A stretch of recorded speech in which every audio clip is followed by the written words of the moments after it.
హస్తినాపురం రాజభవనం.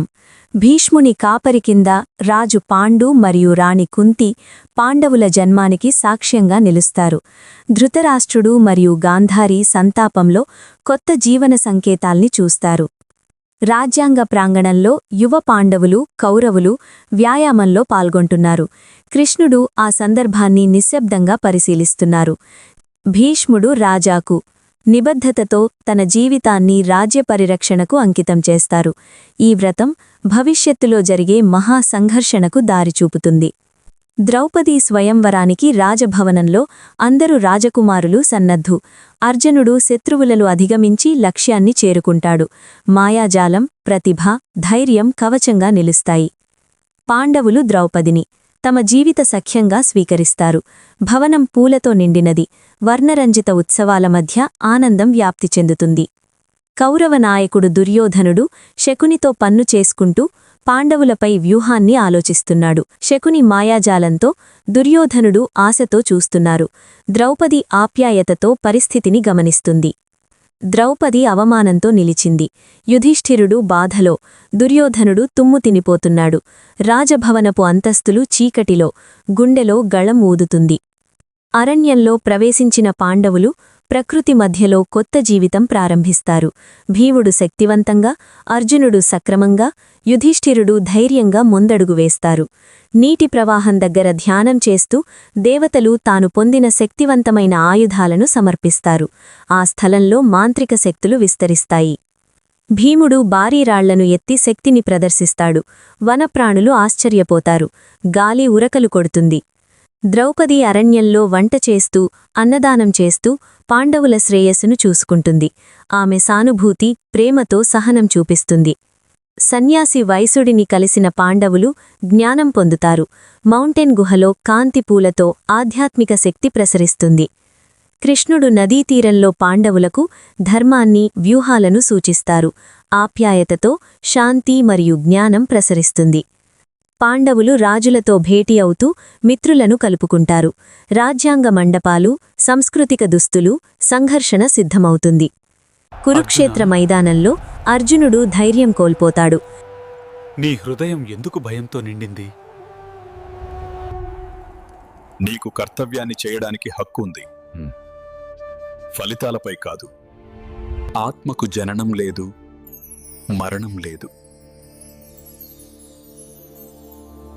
మనసును నువ్వే పైకి తీసుకో.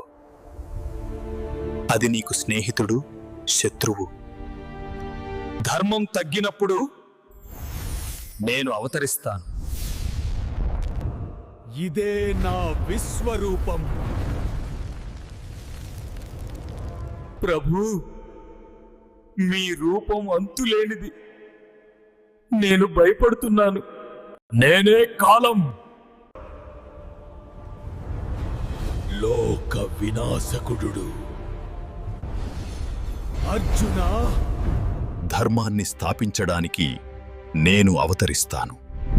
క్రియ చెయ్యడం చెయ్యకపోవడం కంటే శ్రేష్టం.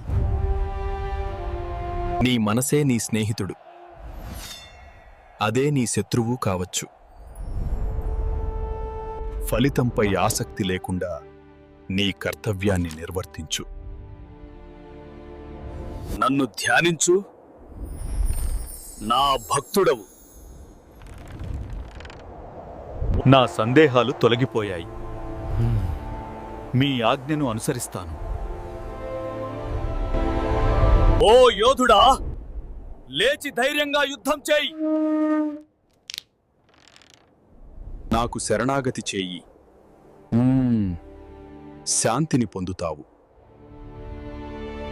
కృష్ణుడు దైవిక జ్ఞానంతో ధర్మం యొక్క మార్గాన్ని చూపిస్తారు. కురుక్షేత్రంలో మహాయుద్ధం ప్రారంభమవుతుంది. ధూళి, ధ్వనులు, కత్తులు, విజయం కోసం ఘోర పోరాటం. అర్జునుడు మరియు కర్ణుడు వీరయోధులుగా, తగాదా ఎదురుదెబ్బలు, ఆకాశం నిండిన వాణులు, ధైర్యపూర్ణ ముక్కలు. అభిమన్యుడు చక్రవ్యూహంలో చిక్కుకున్నాడు. ధైర్యం, స్వరూపం, యోధుల హృదయాలు గళం చేస్తాయి.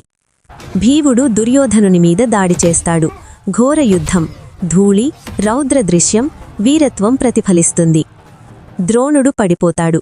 పాండవుల వ్యూహం విజయవంతమవుతుంది.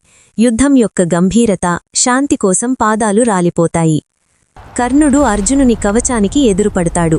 చక్రవ్యూహం ధ్వంసమవుతుంది. వీరత్వం, విధి యొక్క గాఢత స్పష్టమవుతుంది. పాండవులు విజయం సాధించి ధన్యవాదాలు స్వీకరిస్తారు. జయంతో రాజ్యాంగ ప్రాంగణాలు పూలతో నిండాయి. పాండవులు, కృష్ణుడు వీరుల మరణాన్ని వీడుకోలుతారు. సూర్యాస్తమయం, నిశ్శబ్దం, శోకం ధర్మం గుర్తుచేస్తుంది. యుధిష్ఠిరుడు హస్తినాపురం రాజు అవుతాడు. ప్రజల శుభాకాంక్షలు, సౌభాగ్యం, ధైర్యం మరియు జ్ఞానం ప్రసరిస్తుంది. కృష్ణుడు పాండవులను జ్ఞానం, ధర్మం, సత్యం పట్ల ప్రేరేపిస్తారు. శాంతి, సుఖం, మౌనపు సౌందర్యం ప్రసరిస్తుంది. పాండవులు రాజభవనంలో కూర్చుని యుద్ధం, ధర్మం, మనుష్యత్వం పట్ల ఆలోచిస్తారు. సూర్యాస్తమయం, నిశ్శబ్దం, మౌనపు పరిపూర్ణత.